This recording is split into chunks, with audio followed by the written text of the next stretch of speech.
Using simple jigs in basic woodworking increases your skill level beyond measure. But after my most recent video looking at my 5 favourite jigs, the messages started to roll in asking what kind of projects do you use them on? How many can you use per project? And does one jig get in the way of the other? So today I'm going to walk you through 2 builds using as many jigs as possible. And if that wasn't enough already, I'm going to pepper this video with as many hints, tips and tricks as I can to help you keep these damn sausage fingers under control and get the most out of your woodworking shop. Well guys, don't panic and leave already. I can assure you tip number 1 isn't measure twice, cut once, regret forever. It's genuinely, once you've measured up, especially for a project like today's that's going to be a circle, it's to make a template. Taking 5 more minutes to make a paper template will save you so much more disappointment and completely contrast to the measure twice, cut once philosophy. Because making a template simplifies things. You don't have numbers going around in your head. You have a visual reference mark that you can lay over your wood and decide how much you need to cut off of each piece, meaning that you don't come back later on and realise that your circle's not going to be big enough. It's amazing how much these simple little things don't half make a difference in woodworking. So that's tip number 1. And as if right on cue, here we go with a bit of social proof. We have wood that's bigger than the circle template. Given that that's already 10% bigger, that means we've got plenty of stuff to work with. But before we can get onto using the jig for this build, we need a glue up. So it's a nice healthy dollop of the white stuff and the international glue spreader to make sure we've got great and even coverage. Tip number 2 for this video is that I like to glue up off of the surface of my workbench. That way, if I'm putting anything in like coils or if I'm fighting around with clamps, I've got plenty of working room. I'm not getting my knuckles wrapped against the table or anything like that. I've just got that 2-inch of clearance that makes my life so much easier. Anything you can do to reduce the stress of a glue up is good in my eyes and a worthwhile tip or trick. And with the power of YouTube editing, no sooner are the clamps on as they're coming straight off. Plenty of room to get in there and take everything apart.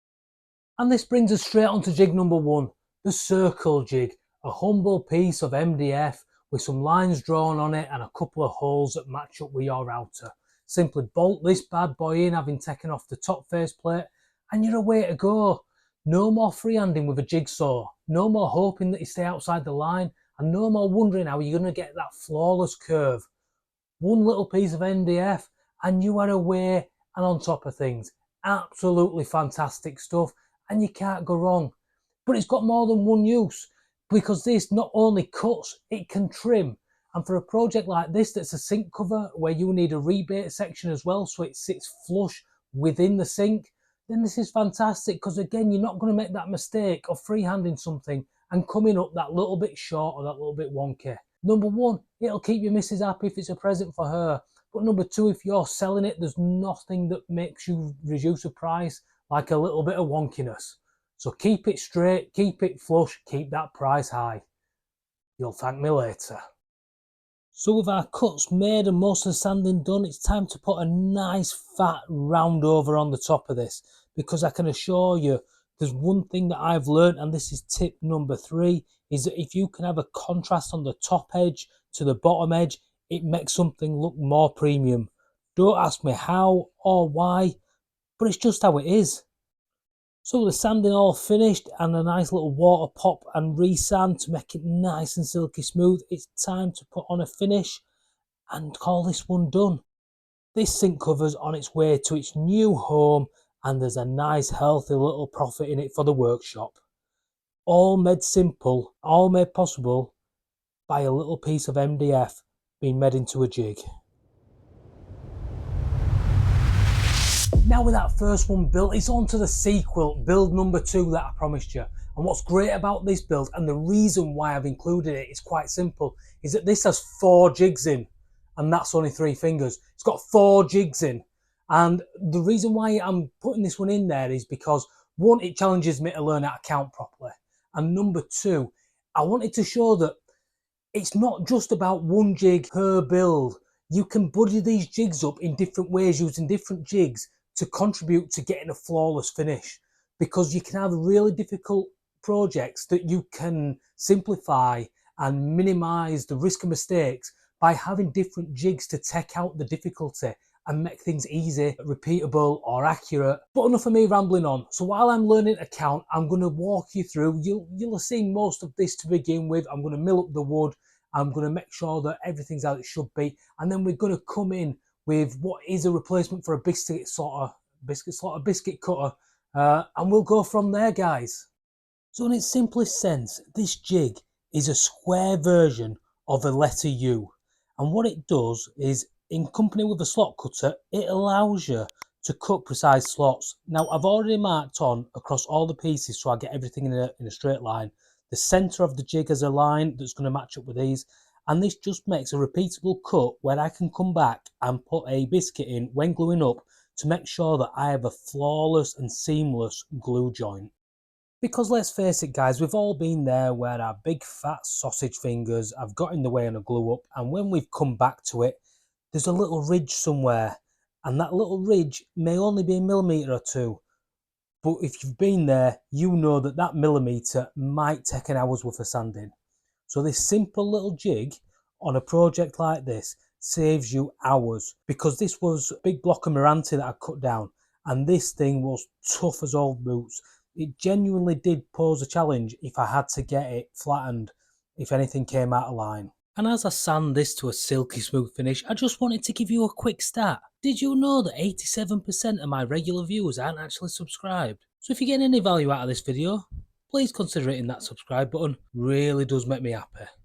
Now this could have been done in a multitude of ways. It could have been done with a laser as mine was, or it could have just been some scraps put together, butt jointed and screwed. Don't have to be anything spectacular. Now we're moving on here to joint number 2. This piece is actually a sink cover for a client. It did sell for around about £80, I think it was, and a nice little tip of a pack of lager. So I can't grumble on this one, but I had to be really precise with measurements. And if the last jig saves you time from getting things flat, this jig saved the absolute project, because I had to be millimetre accurate on this. There was a lot of measuring. I'm lucky enough to make my own jigs, but you could have made this template if you really wanted out of just a block of scrap. This saved me so much time and so much worry, because it meant that I could line all my measurements up, hog out the vast majority of the material first with a hole cutter, and then come back and use a flush trim router bit. The jig's on the underside here, simply because of the type of router bit I've got.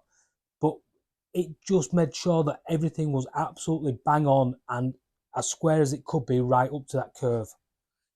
Jig number 3 then, I'm going to show you the other way of making jigs, just to show you that you don't need any fancy equipment or to buy any jigs.